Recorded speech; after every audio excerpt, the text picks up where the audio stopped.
बच्चे को पैदा करने के लिए गर्भ की आवश्यकता होती है, यूट्रस चाहिए होता है और यूट्रस केवल माँ के पास, स्त्री के पास होता है। इसलिए समझ में आता है कि केवल माँ बच्चे को जन्म दे सकती है। लेकिन डायपर बदलने के लिए, बच्चे की दूध की बोतल तैयार करने के लिए, बच्चे को स्कूल भेजने के लिए, बच्चे को खाना खिलाने के लिए किसी यूट्रस की, किसी गर्भाशय की जरूरत नहीं है। फिर ये क्यों हमारे समाज में केवल माँ की जिम्मेदारी होती है, पिता की जिम्मेदारी क्यों नहीं होती? सवाल ये नहीं है कि माँ ये सब क्यों करती है, सवाल ये है कि पिता ये सब क्यों नहीं करता। और आपको समझना पड़ेगा कि हमारे समाज में ये समस्या व्यवहार की समस्या नहीं है, ये स्ट्रक्चरल समस्या है। हमारे समाज में ऐसे पिताओं का मजाक उड़ाया जाता है जो इनमें से कुछ काम करते हैं। पूरी दुनिया में ऐसा हो, ऐसा जरूरी नहीं है। दूसरे देशों में आप देखेंगे कि पिता ये सब काम करते हैं, केयर गिविंग भूमिका में होते हैं, और केयर गिवर होना वहां केवल मां की जिम्मेदारी नहीं है और वहां उनका उपहास नहीं उड़ाया जाता। यह समस्या स्ट्रक्चरल है और इस स्ट्रक्चरल समस्या को स्ट्रक्चरली सॉल्व करने की जरूरत है। हमारे यहाँ पैटर्निटी लीव का मजाक उड़ाया जाता है, जबकि पैटर्निटी लीव की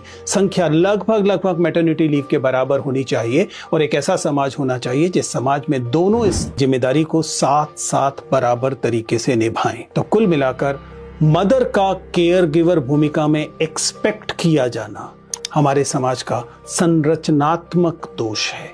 इसे दूर किए बिना आप किसी बराबरी, किसी इक्विटी की अपेक्षा नहीं कर सकते।